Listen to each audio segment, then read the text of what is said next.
Hi, I'm Jen Turrell, and you're about to watch a Mastering Money Matters weekly blab with the women from my Mastering Money Matters group. This is a small group for women who are freelancers, entrepreneurs, and small business owners where we discuss the specifics of the finances that apply to you. We talk about launch cycles, irregular income, quarterly estimated taxes, and other things that are a little different from your general W-2 employment situation. So if this applies to you, come on in and join the conversation.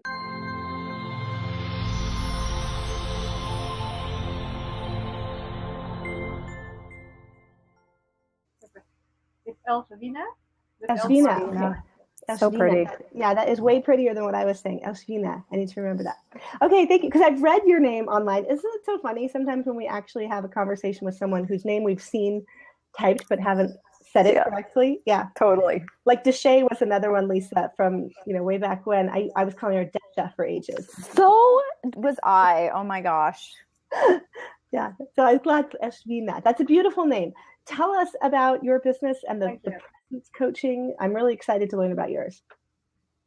Actually, before I do what I do now, I have looked quite a bit into food and nutrition myself, as I'm also a kinesiologist. Nice. And I do some also molecular background, so I can so relate to what Lisa has been saying.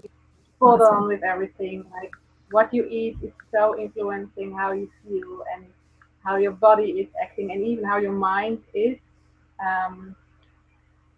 Like now, I just had I'm in the Netherlands. Maybe you hear that in my accent. And it's 7:30 in the evening here now. So I just had dinner, and we ate pasta. But I didn't eat pasta for lunch. But I found buckwheat pasta.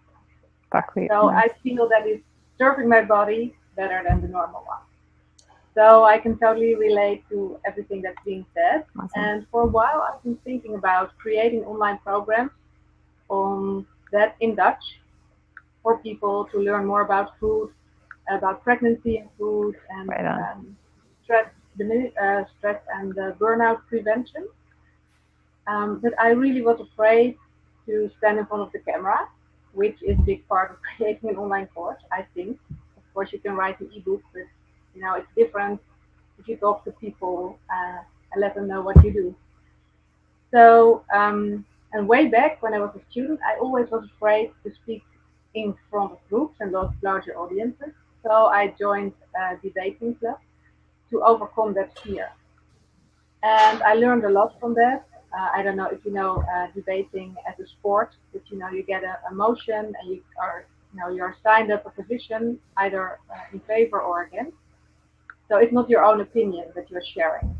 So for me, it was quite easy to grow into speaking to groups as a debater because it was safe. It wasn't my opinion. No one would say, "Oh, she's saying that." So shifting into being a business owner and sharing to others what you do and what it is that you stand for, and making online videos in front of the camera, the big eyes staring at me, all those fears that I had as a student came back, and I was like, "Oh my God, what? I cannot do this program. I won't."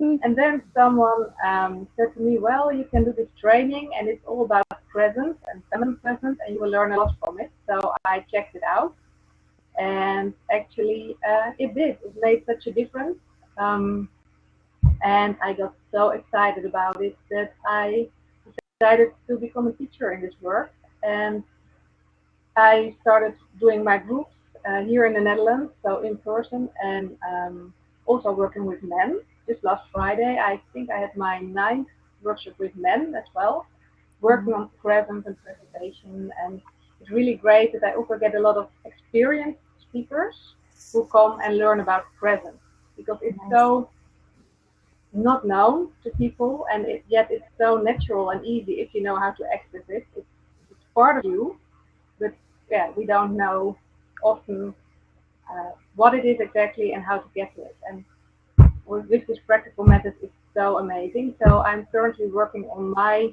first English online program, and I'm launching April 21st. And then I will teach, and I will have a lot of videos made and audios and practices, and I will teach others how to get to know their presence. Because when you're present, you feel so much more self-confident, and you can stay authentic and stay with yourself, whatever your situation is, whether you're having a one-on-one conversation with someone, maybe sales or networking, or you're speaking to a group of colleagues or clients, or you stand in front of an audience and you're having a talk about your topic to a networking group or whatever the audience is. And still you feel confident and speak with impact. So that's what presence is about, and there's a lot more to it. But I love it. for the introduction. Yeah, that sounds so interesting. I think, I've seen people do trainings on writing speeches and giving speeches, but the idea of being aware of your presence and altering it, understanding how you're coming off to people, whether you do seem confident and knowledgeable and all those things. I don't know that I've seen many trainings on that particular side of it. No, there are not many, and that's why I said I love getting in my group also a lot of experienced speakers, and they find that even they can grow so much because it's a part that isn't in any training actually. Like you said, they learn, what do you write, what do you say, sometimes like common tricks. If you're afraid to speak to the audience, I don't know if you heard it before, just look over their head, don't look anyone in the eye, Yep. and everything will be fine. I don't know if you ever got that or heard that advice.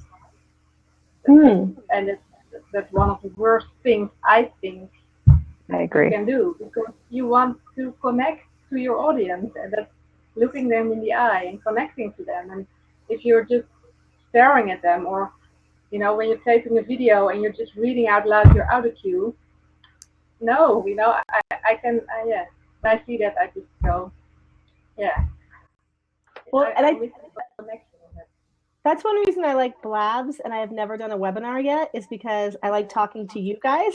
I like us having a conversation much more than staring at this little, that little eye right there without faces. And of course, I realize we all end up looking down to the camera, so replay viewers will think we're looking down a bit, but it's because we want to look at each other's faces. I'd much rather talk to a real person than a computer or a camera. I agree. I agree. It took me a long time to get comfortable speaking in front of people, speaking on camera. I, like you, when I was young, I avoided public speaking like the plague. And now it's such an integral part of what I do in business. And it's, for my brand and what I do, I've realized that connection is huge for me. Like, I have to look in the camera. I have to connect with my audience. And anytime I can get in front of the camera, it's, something I used to hate, it actually has been huge in terms of my business growth. So even my blogs now, I rarely write. I usually shoot video blogs now, or I'm on Periscope, or I'm on Blab, or I'm on Facebook Live, or wherever, because that's how I connect with people. So learning better presence, I can see how that would be even more beneficial. And I think something's interesting, just because I know the three of us here from different groups and things. I know that we've all been on stage for other things other than speaking. Elsewine, you said that you played cello, and Lisa, I know you used to compete in body competitions, and I used to be in indie bands. And I think there's something really different to doing a straight up performance, because I know, like, playing in a band, there's usually enough light in your eyes that I really wouldn't see the audience that well. And I could kind of pretend we were just in our practice room, hanging out, jumping around, being silly.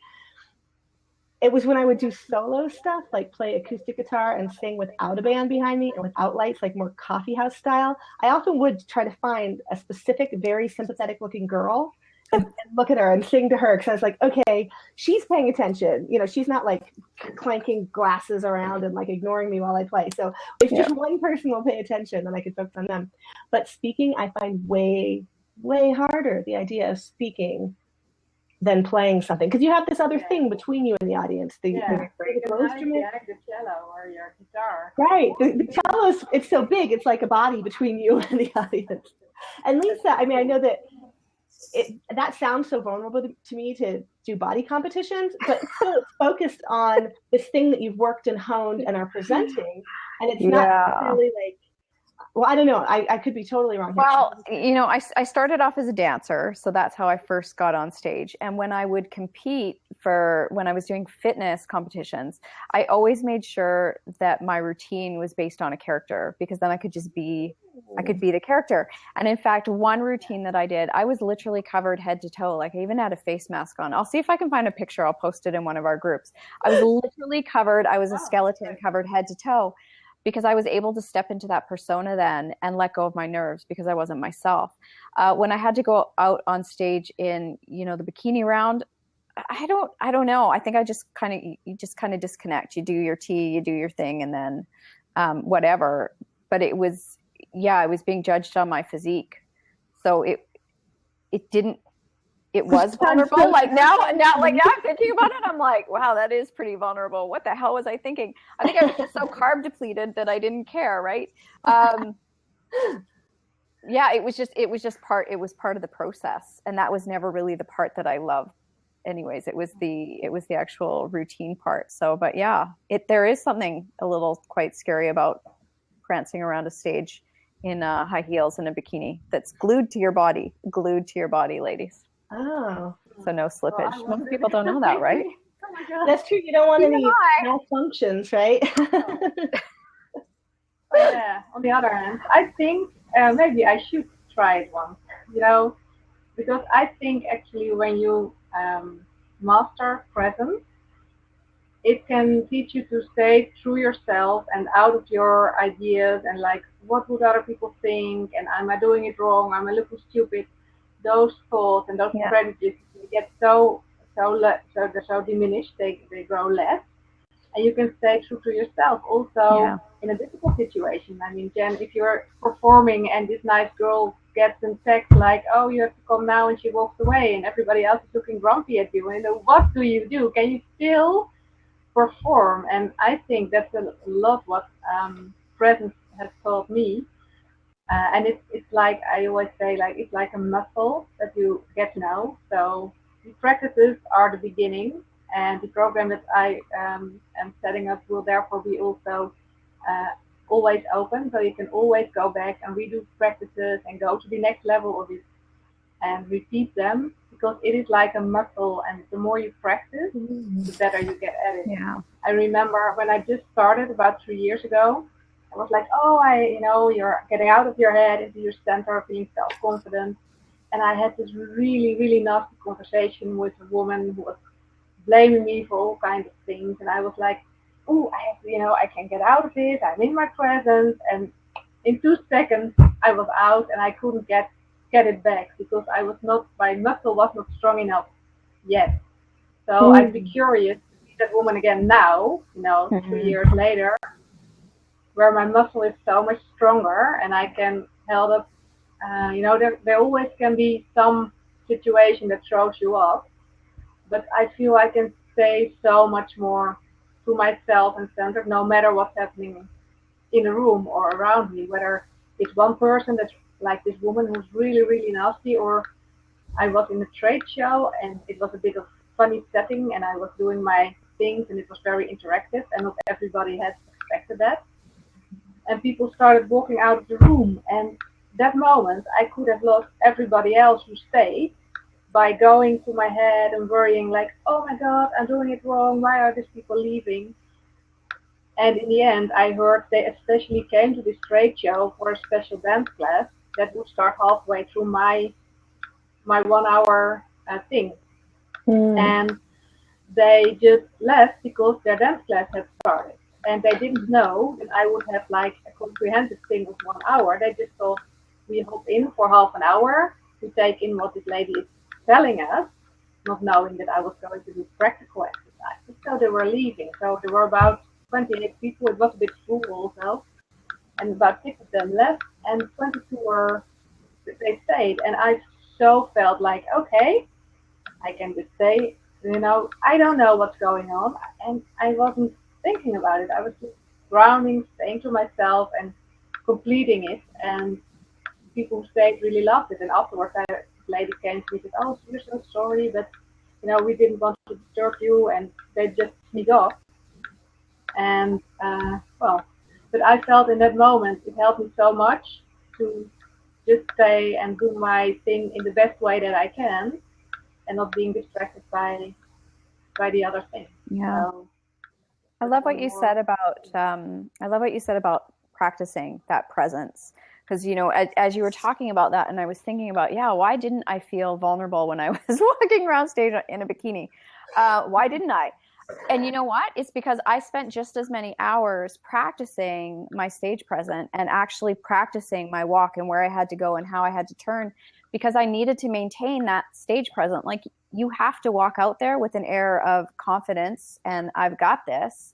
Otherwise, you're not going to translate really well to the judges. But I'd never really put two and two together that I was actually working on. That's what I was working on, that presence and that persona that I wanted to portray. And it made a huge difference. And you could tell the girls who practiced and the girls who didn't practice. It was awkward and uncomfortable, the ones who didn't practice. Like, you should never try and walk in 6-inch heels without practicing first, ever.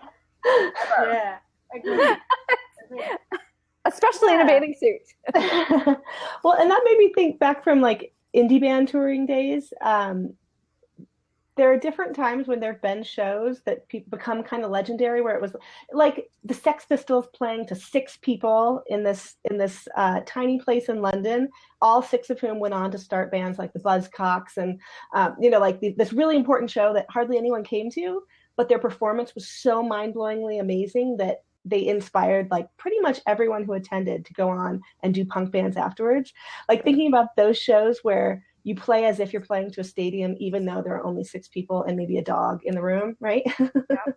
And that kind of shows the real passionate people, sometimes the consummate professionals. Not that I want to call the Sex Pistols professionals, because they were punks and they were like the anti-professionals, but those become legendary. You know, it's like, oh my God, they played their heart out, and it was just like me and my 5 friends, and it makes the people who are there feel so special for witnessing it, when they could have just been like, I'm not going to bother playing to 6 people.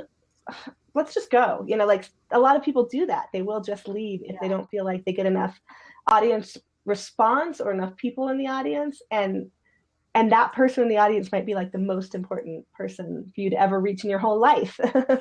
For one reason, you know, maybe you'll marry someone in that audience. Who knows? That's so great that you said that, Jen, because quite often we can hop on these blobs or Facebook Live or Periscope, and there's, 2, 3, 5 people in the room, and it's almost more awkward because there's such a small crowd. And I've had to tackle it the same way. Like, it doesn't matter if there's 2 people here or 50 people here. What's the message that I want to deliver? How do I want to come across? And just show up and be the pro, Lisa. I've even done a webinar where I think I had like 2 people show up. It was so awkward. It was so awesome and so awkward at the same time, right? And you have to keep going, because those things can rattle you so easily. So it's great that you're putting together a course for that, because a lot of people really need to understand how that comes into play in supporting them as they grow their business. Absolutely.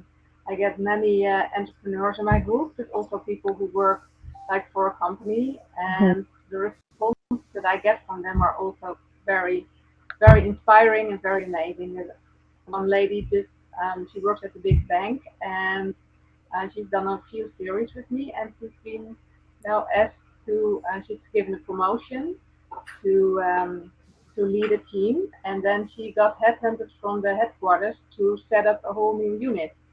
And she got noticed, and she feels comfortable also in that. And she shared to her CEO, like, oh, I took this training. He said, oh, I can totally tell it's so much different from before. And people see that and notice that, and that's what I hear back all the time. Also, funny thing, a lady said, well, when I walk in the street, people bump into me.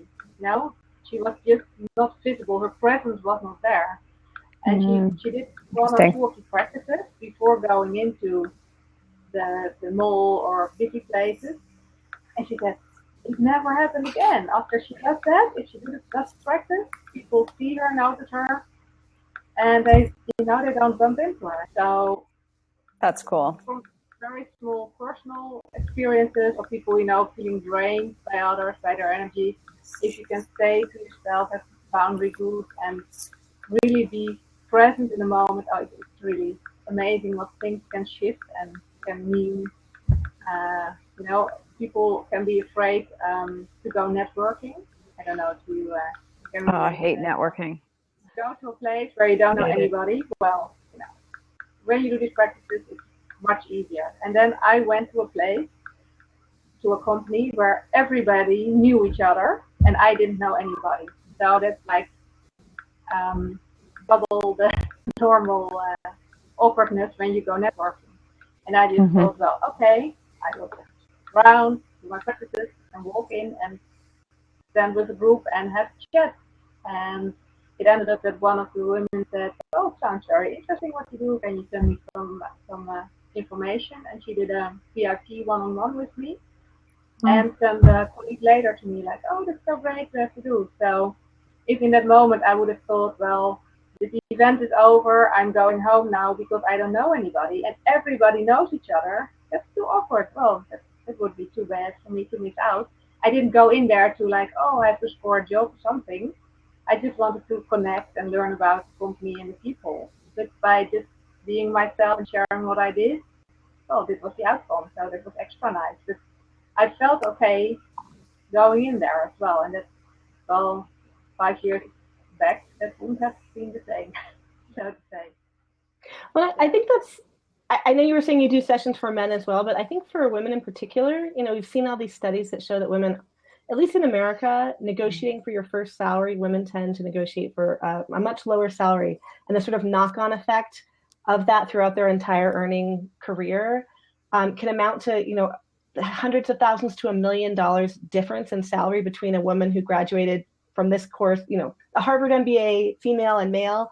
Every time they get a promotion and a raise, like it's based on the salary before, and they started lower. They didn't negotiate as hard. They didn't feel as confident going in there. And I do feel like men going into business get a slightly different training, like it's sort of enculturated training towards being confident, assertive, aggressive, really, the Superman pose, the feeling of presence in a room that women, our culture doesn't quite encourage us in the same way. We get called bossy or bitchy or, we get called aggressive where men would be called assertive, all those sorts of things.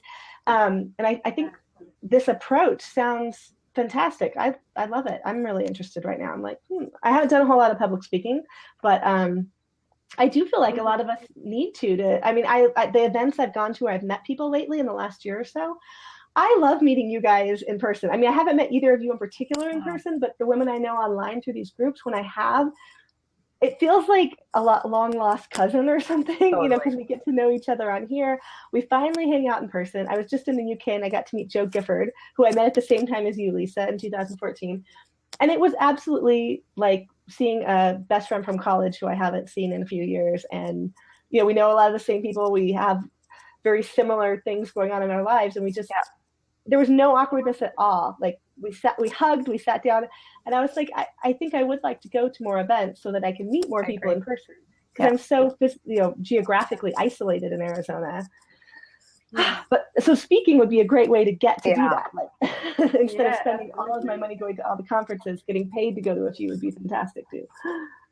It's, like I did the Shine Live event last year with Chantel Adams, but I ended up not going because I was in the middle of a launch, which was a disaster, and that's a whole other story.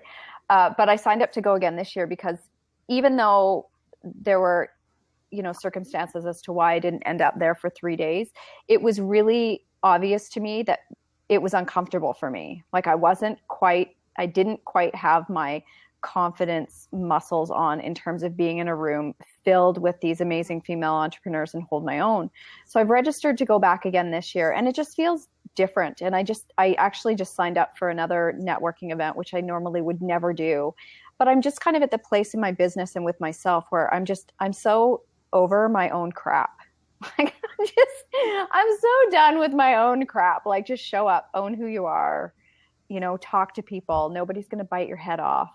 And for everybody, for every single person that I think is amazing, there's somebody else who thinks I'm just as amazing.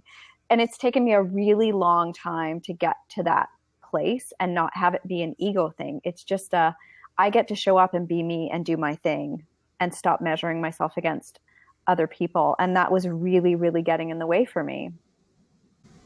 Yes, that's so big. A lot of people do that actually. They measure themselves and then you get uncomfortable. And Jen, what you said before, that's so true. A lot of women measure up with men, because they feel, especially women, that I get a lot of women also that work in a like corporate world or amongst a lot of men, and they go more into this male energy and a male way of working, and that is not how we are generally are in our energies. And a lot of this work is also about reclaiming your feminine energy. I agree. And that is, first of all, much easier for us to be in. It can be very powerful as well. And you can be powerful and radiate that without coming across, like you said before, like bitchy or nasty. Or you can really be strong and powerful, but it comes from this natural, very place of power that is so genuine that it is, you come across so much more, inspiring and natural. And when you're in the room, like, who is that? And I want to get to know her, instead of you showing off like bitchy or powering up or measuring up to the men, even when you're working in the same place. So it's very important as well to reclaim this feminine power without being, ultra feminist or denying men. And admire men for being in their masculine power as well as you can enjoy being in your feminine power. It's leaving room for both. But when you go too much into this masculine essence, it is not natural. And like, it's almost like when Lisa is talking about eating bad food for you, it has an effect on your body and on your mind if you're constantly in your neutral or your masculine energy and not tapping enough into your feminine. So that's a whole other dimension as well. It's really cool and really, amazing to access in a really practical way also. I totally agree with that. I think we need more role models out in the public eye for that too. Because I think, women, there are more women CEOs now than there used to be. If you go to motifinvesting.com, you can look up the glass ceiling motif, which shows publicly traded companies that have a female CEO. That's one of my favorite motifs that I invest some in, because I'm just like, and honestly, like, those companies do really well, but it's so small. Like, I think I've seen something that said that there are more CEOs named John than female CEOs. Wow. So, and some of the ones who've gotten there, they worked up through the ranks in a very hard-nosed, masculine kind of way, because that's what it took at the time to do it. I mean, I don't know, I'm in no way bashing on Sheryl Sandberg, because I think she's an amazing woman and has accomplished a lot of stuff. But reading her book, Lean In, it kind of pissed me off. I was like, I don't want to go back to work 3 weeks after having a baby that kind of destroyed me coming out of my body. Like, I want a chance to stay home and heal and have time with my baby, and I don't want to be punished for it. Like, do we value children? Do we value families in our society and in our country? Then let's allow women to have babies without penalizing them financially in terms of their career, and demanding that they either come back in this teeny amount of time or not at all. Like, there are all these ways that I feel like the corporate structure has not been kind to us and has forced women to really take a very masculine stand in that sort of power if they want to make it to the top, which is part of why I feel like what we're all doing, this women's entrepreneurship, I feel like this is the new women's movement, where we can step outside of that corporate structure and be able to build the life that we want around having children and making money at the same time, and juggling things. And it's not all figured out. We still, as entrepreneurs, we get zero paid maternity leave, because if we don't work, we don't get paid ourselves, But it's interesting. I still think, though, just because we've created this space of female entrepreneurs, because, I've been an entrepreneur now for well over a decade. When I actually think about it, it blows my mind quite a bit, actually, because my oldest is turning 16. So I've been an entrepreneur since before I had him. I've always been kind of self-employed. So I've always worked for myself, but I was really grounded in my masculine energy, and I didn't know any different. I didn't know any different. And it's a lot of big shifts in my life for me to actually step back and acknowledge that I was completely running on masculine energy, which is very destructive to our bodies, our adrenals, our cortisol, all that kind of good stuff. And it took me a long time to embrace what feminine meant, and that there was actual strength in that feminine energy, because I saw it as being kind of like wishy-washy and weak. And since I didn't identify with other moms and stuff, like I thought I was missing the mom gene, I really didn't even know how to connect with my feminine. It was in part one of the pieces that really pulled my first marriage apart, because I was so in my masculine all the time. I didn't even know how to shift into my feminine. So it's great that we've created this space of female entrepreneurs, but I still see a tremendous amount of women driving just as hard as if they were in a corporate setting. So now they're at home, they're trying to juggle their kids and do everything else, and still kind of, the masculine energy is driving the bus. And there's a belief that if we put that down, we won't get anything done. So I've had a personal journey of learning how I'm going to balance out the masculine, because it's important. The masculine's the doer in us. Like that's the one that gets things done. And the feminine that kind of softens the edges and says, we don't have to make this so hard. So we're going to get stuff done, but we're not going to make it so hard. And we need to lean back at times. Right. And I wonder how much, Sheryl Sandberg, how much has shifted for her now since she lost her husband, right? Like that's a big life change, for her. And I said in the book, choosing the right life partner made all the difference for her, having a husband who supported her ascent as much as his own and was willing to make these different, and also the fact that they were such high earners that they've always had nannies. Not everyone always has nannies. That makes a big difference with being able to go back to work a few weeks after having kids. Or was it, who's the CEO of Yahoo right now? I'm trying to remember her name. Who she didn't take maternity leave at all. She had her baby and brought her newborn in like 2 days later. They built a nursery into her office at Yahoo, and she was the one who took away all flex hours for Yahoo employees, which I was kind of pretty shocked and upset at, because I was like, are you building a nursery for every one of your employees so they can bring their babies to work? No, I felt like that was a very but she doesn't know, and I'm going to stir the pot, right? She doesn't know what she doesn't know. Because when I had Jake, so I've got, my 16, my 14-year-old, and then I've got Jake, who's 4.5. When I had Jake, I was running my own studio. I was running my own business. My partner took over my clients. I took some time off, but I still chose to work. And I really, I was proud of the fact that I could juggle the baby and the business. Like that was like, look at me, I'm a rock star. And, I've told the story of going and doing a speaking engagement, so teaching for one of my corporate clients.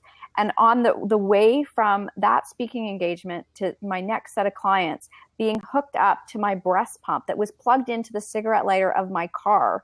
It's a standard car, like a stick shift here, ladies. And that made sense to me. Well, of course I can breast pump while I'm driving my standard car down a highway between clients. It made total sense to me.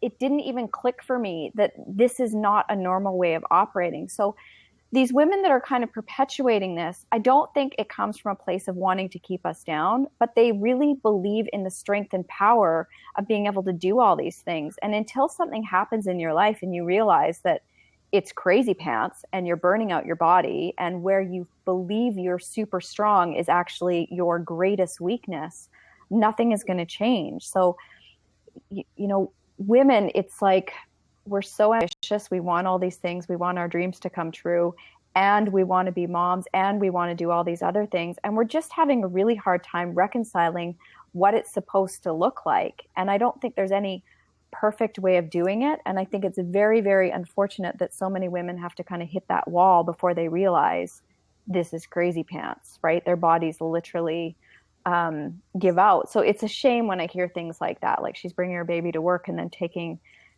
because she really sees it as a strength of power. And I have clients all the time that I'm working with that, they've been brought up on that. Don't feel your feelings, like put your head down, get it done, work through it, be tough. Like things are going to be hard, right? Like, yeah, you gotta fight through the pain. These are the stories that we've been told. And our mothers have been the ones telling us this. Like, our mothers fought for the right.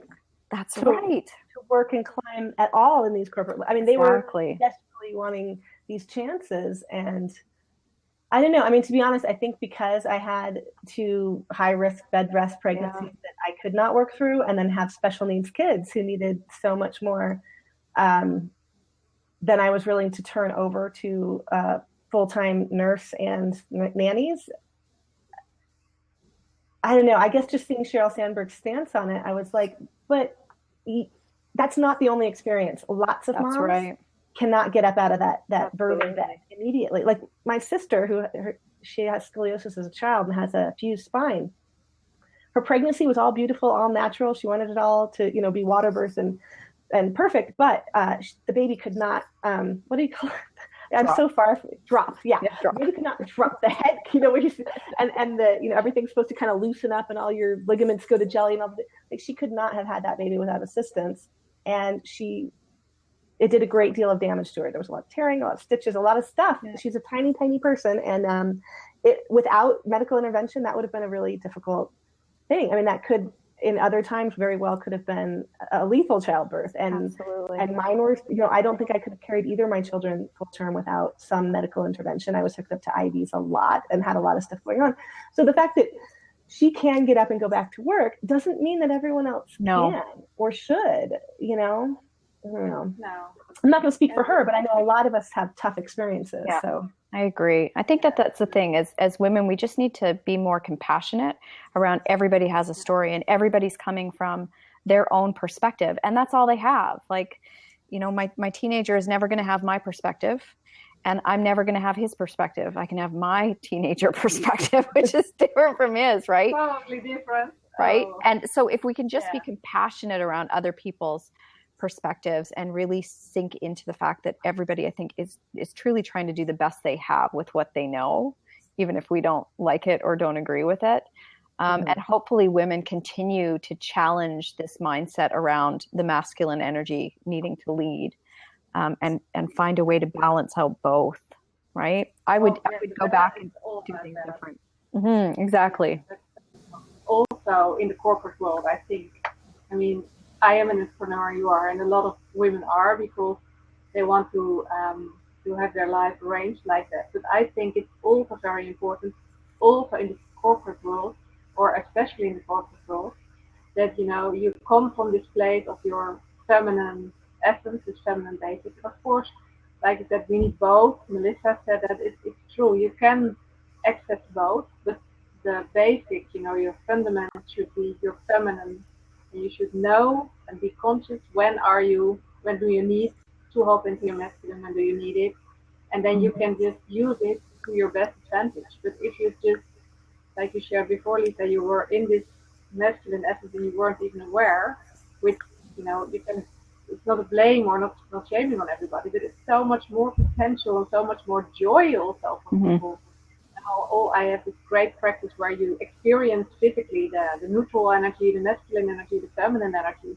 And every time we do it, in the masculine energy, there's more competition feeling in the room, and you see more like straight up, I'm going there, I have a purpose. And with the feminine, people are looking each other in the eye, and you see all the details, and smiles come up without it being like wishy-washy. It's just being this feminine, it feels better for us. It's so amazing to experience. And when you have this consciousness about it, whether you're an entrepreneur, whether you're in the corporate world or whatever, or stay-at-home mom for that matter, everybody can just be and do the best they can. And I found, for one, that doing this work and working with me, like you said, Lisa, it's so, you have much less judgment to others. It's more open, like, okay, that is for you and I don't need to change you. I can share my story, and well, if it resonates and you want to do something with it, you're happy to join. And if not, you're you and you're doing it your way without me, going on about in my mind. Also there, another peace of mind, no less judgment, and also self-judgment. Yes. Also a big one for women. Negative self-talk. So it's also, well, at least I hear that a lot, especially for women more than men. So the negative self-belief and negative self-talk. And that can also become less if you have more joy and more of your own energy. Just thinking, right before I came here, I went to the post office, and I had I've been feeling a little down since my trip to England. Like, we're jet lagged, all this stuff went wrong. So I was like, I'm going to put on some jewelry. I put on some makeup. Like, I felt like I looked nice. I walked in there. I was just dropping some packages off, walking out. And, going to the post office, you don't really expect all that much interaction. But by the door, as I was leaving, there was a dude who was like, hey. And, and I was like, hi. But it was just, I feel like, I'm 40. It's not like I'm a 16-year-old girl getting all the looks all the time. But there's just this difference that women get a reaction to the clothes we wear, how our bodies are, whether we put on makeup or not, like whether we dye our hair or not. Like, I'm not naturally blonde, but I've noticed a difference over the course of my life. When I have red hair, when I have brown hair, when I have blonde hair, when I've had pink hair, people react really differently to you. And I feel like it's something that men don't have to take into account as much, especially in the corporate world. In the corporate world, they can put on a suit and they're done. Like, that's all they have to think about. Women, they have to really consider, like, did I dress up too much? Did I dress up too down? Is my skirt too high? Is my skirt too long? Should I show any cleavage? Should I not? Should I be powerful and sexy or just powerful? Like, it's our presence is tied up a lot in how we feel we look and how people react to us look too. Or people react to how we look. So I think that makes this maintaining of presence a bit harder. Because, like, having that dude who was like a really big dude with his belly hanging out of the bottom of his t-shirt, I was just like, okay, obviously you're looking at me and thinking about how I look, and my look at you is like, he's seeing himself as a seer, not as a being seen. And I feel like women always have to feel this feeling of being seen, and that men, I don't think, worry about what they look like in the same way. What do you think, Elshina? Does that figure into anything that you do? Actually, to this, first of all, what I noticed is that when I started doing more on my inner work on femininity, I felt like more wanting to express it. So, like, I have now nail polish on, and before I did this work, I never had nail polish. So, without it being superficial, I like being more feminine, or maybe wearing other heels, or sometimes more makeup, or do something in my hair as an expression of that what I feel inside of me. So and for everybody it shows up different. So for somebody it can be like changing the hair color, or maybe wearing a ring, or some fancy underwear that nobody's seeing, but just for them. But it's different how you want to express. But I feel that if you do more on your inner presence work, it feels better to express it on the outside. So does that ever come up with men that you work with? Do men ever get special underwear to feel good when they go on stage and have press? I never asked them. It hasn't come up. Maybe I could next work. I will ask how that. No, but I think for men too, they can either have other shoes, or maybe like tie, if they wear a tie when they're speaking. They never wore a tie before, or change something to express their presence. But it's very different from men and for women. Like, I don't know if you ever noticed, when you look at an ad in the papers, or like a short movie, like commercial, and you see this woman is always in this beautiful dress, and stunning, and she's looking into the camera and like, I'm so beautiful. And if there's a man in the picture, he is always not looking into the camera, not looking away. He is always looking at the woman, because men like to look at beautiful things. And I think that it's not all about how you look. Sometimes, presence is part of it. What would the energy that you radiate out? Sometimes I have no makeup on, I have no beautiful clothes, but I did my practices, and I walked down the stairs, and my husband is like, "Whoa, you're looking so good, or you're looking so radiant." And then I did nothing on the outside to change that. And I think if you do both, so if you work on your presence and you want to radiate that, and you do a little extra, you can enforce that, or can even, shine that bigger. But you can still also, because you're at your presence with yourself. It doesn't matter what man is walking about or making a comment, and it's not in a bothering way. So you actually feel good and you just radiate it out without. I guess I just really think worrying like Curtis Short or something. Yeah, I feel like women can get thrown off more by these random observations of men than maybe men do. Like, how often is a guy like, hey, or, you see a man who maybe is fit, he's like exercised. How often does he get comments about it? Like, ooh, nice bod, you're looking good, like, right, Lisa? I mean, yeah, not to their face. Especially not from other men, which other women do to women. I feel like we're more used to being objectified. We're more used to being looked at and judged on our looks. So I think from that side, going on stage and presenting, I get anxious about that. Like, did I wear the right thing? Do I look okay? Is my hair, whereas I do think men can just walk up and think more about the subject and what they're doing. But maybe I'm drawing sweeping generalizations about gender here, but I care less about that stuff now. I think it just, for me, it's just come in time. I know who I am. I know what I want to present, and I just had to let go of what people in the audience are going to think about that. So I did one speaking engagement, and I was down at my car, and I thought, oh, I wonder if I should go get more dressed up. And then I just thought, no, like this is who I am. This is what I do. This is fine for this speaking engagement. It wasn't a big corporate gig. And I just went for it. Whereas in the past, I would have gotten all dressed up because I was trying to portray something. Like I was trying to hide behind the insecurity, right? Like if I dress myself up, then I'll feel more confident. Mm-hmm. And now I recognize that confidence really has nothing to do with the clothes that I'm wearing. It's what I bring to the stage when I get up there. And that's what's flipped for me. So I care less about, I want to look nice, but I care less about that stuff now than I do about, how am I feeling about what I'm ready to present or what I'm bringing to the stage. Mm-hmm. But it's taken a long time, Jen, like a long, long time for me. And you can. And guys just put on a suit. I know, right? Yeah. You can. But when you work on your presence, you can speed up the process. Actually, I found that. So I was always, like you said, like, oh, is this the right thing or should I change it? Of course, I think about what I'm going to wear. Who are in the audience? What do I?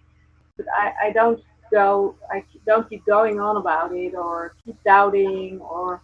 When I'm on there, I pick something that I feel good in, that like you said, Lisa, clothes that feel good. And then I go on stage and I am myself, and that's my presence and what I tell and my story. That is what's enticing to people, and that's what they want to hear from me and learn from me. Whether I have this scarf on or no scarf or a red scarf, that's in the end it's indifferent. Even though I like wearing a scarf or putting on some makeup because I want to, but not because I think, oh, I have to, or Yeah, I think that's what I'm. Yeah, I think that's what I'm saying, Jen, is that we have the option of preparing the same way that men do. Like we can just get dressed and go. We're the ones that are putting so much thought into it because we're still worried about, well, what are they going to think about us? And if you put all that stuff down, you really do have total freedom. Like if you're willing to just, well, what do I want to wear? And then just do it and make it.